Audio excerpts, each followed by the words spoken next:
Hey, and welcome back to another video. Today we are going to talk about my top 10 wish list for games that are announced for the Switch, as well as ones that I would like to come back to the Switch in 2022. We have some that we know are announced, as well as some fan favorites I think we deserve to see make a return. So without further ado, let's get started.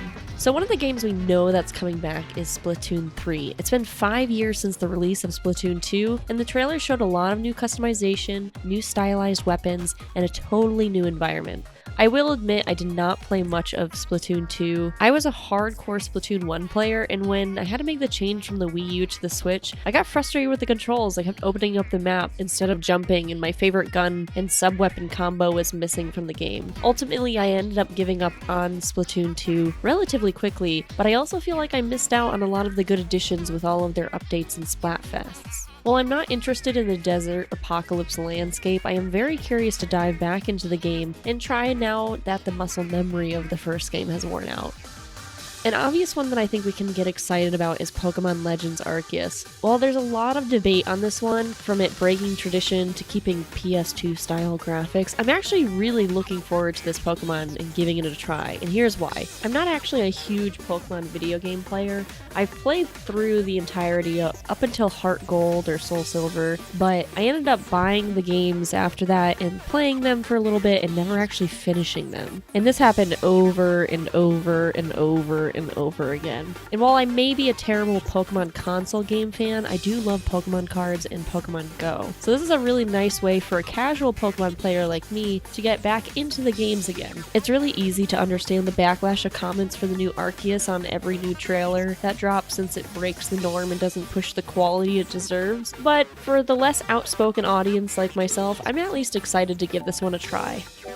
Next is a game I could talk about for hours. The Zelda series is one of my favorite Nintendo franchises of all time, along with Animal Crossing in my top games. I would be okay with the game being pushed later to make sure it's cleaned up and fleshed out as possible. I just need to see something more of Zelda Breath of the Wild 2, even a proper title. The trailer we got to see was 2 years ago at this point, and I'm dying to see more so I can deep dive into the trailers again. For those who haven't played Zelda Breath of the Wild, it broke all standards of Zelda games and was an absolutely incredible open world experience. The trailers for the sequel imply a much darker storyline, similar to how Majora's Mask was for Ocarina of Time. It just so happens that Majora's Mask and Breath of the Wild are my two top favorite Zelda games of all time, so this has a ton of potential to join the competition. I'm a sucker for lore and character development, and this sequel has something that a lot of people haven't really brought up, but I think is incredibly important. Zelda isn't being trapped or hidden away in this game, as far as the trailer shows. The trailer shows that she's actively involved and we get to spend more time with her, more than just through flashbacks. So I'm really hoping it stays that way, where we can actually interact with Zelda more, and that alone is something to get pretty excited about. Pikmin is a bit more on the niche side, but it has a devoted fan base. I was incredibly excited about Pikmin Bloom, hoping that it would scratch that Pikmin itch, since waiting for a potential new announcement, taking forever. Besides the re-releases, Pikmin Bloom is the only new Pikmin game to come out since 2013.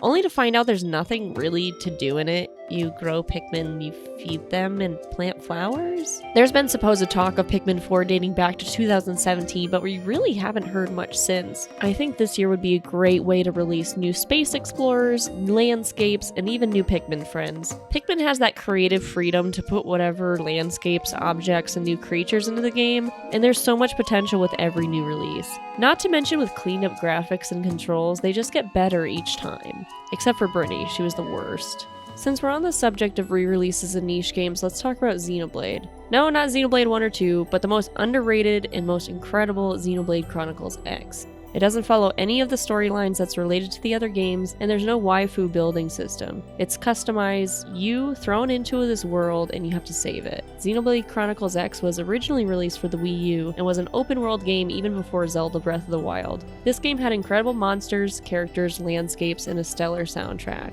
The most lackluster part was the online missions to play with friends. If they could flesh out the online mode, or even make it like an online MMO, holy cow, I would dump so much money into this game. This is not said by a lot of Xenoblade fans, but Xenoblade Chronicles X was my absolute favorite in the game series. It's a great bridge game that allows players unfamiliar with the franchise to get more involved in it. With the Nintendo Online expansion pack came a great announcement. N64 games. Only there's a few issues. Between lack of games and bugs in the classic favorites, the expansion as it is currently doesn't seem worth the price. For someone like me who has my N64 collection, I didn't end up taking the bite on the expansion plus because I had most of the games that were currently listed there. I would love to see more titles added that were staples to the N64. Banjo-Kazooie, Banjo-Tooie, Kirby 64, Bomberman 64, Harvest Moon 64, The Legend of Zelda Majora's Mask, the list goes on. There's a huge advantage to this Switch N64 combo, which is a potential for online play. If Nintendo added more games on there, especially those with multiplayer, this would be a wishlist item for me. Think of the Pokemon battles and minigames we had in Pokemon Stadium, or the long gameplay grinding through levels of Gauntlet Legends, or battling it out in Killer Instinct. One of the best online potentials is all of the racing games the N64 had to offer besides Mario Kart. Wave Race 64 was a staple for the N64. Snowboarding Kids 1 and 2 were excellent racing games that have dropped into obscurity. Or my personal favorite, Diddy Kong Racing. I would love to jump into Pipsy's race car again and boost past everybody. Speaking of racing games, how about Mario Kart 9? It's been a hot minute since we've seen the real new Mario Kart. Mario Kart 8 is a great game, don't get me wrong, but now they've already added new non-Mario characters. They can go into Super Smash route and just have more characters and more stages with the newest rendition. Nintendo Kart, Super Kart Bros, regardless of the name, I feel like this would be so cool to see in 2022. It's a bit far-reaching, but Nintendo definitely has the potential to go above and beyond with this. Add in more Zelda, Splatoon, Animal Crossing stages, and then bring a whole slew of new characters from other games too. I wouldn't even mind if they reuse some of the assets from Super Smash Bros. Just give us a little something something, you know?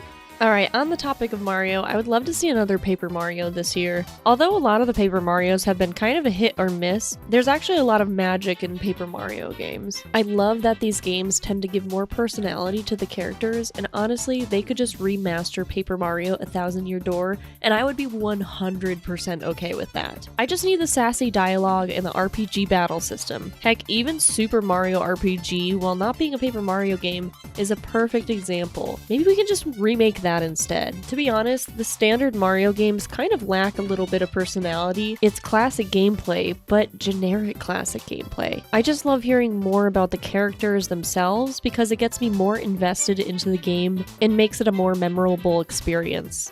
So I'm going to dive into a bit more obscurity with these two, but I think they have a really good potential of being on the Switch. The first being Fantasy Life. Fantasy Life was an RPG-ish style game on the 3DS, and it currently has a new version on mobile, which is really, really cool. But if they could remake this game and then maybe even make a sequel to this game on the Switch, there's so much to do. There's so many characters, there's so many different classes or lives you can pick. It was probably my favorite game on the 3DS, and I would love to see this come back. Being able to play online with friends more fluidly than you could on the 3DS would be an incredible experience. There's dungeons and bosses and exploration that can be had with your friends, and Fantasy Life was just fun. It was a fun game with a fun story, fun characters, and even more fun with friends. So definitely on my top end of the list for what I would love to see on the Switch in 2022. Will it happen? Probably not, but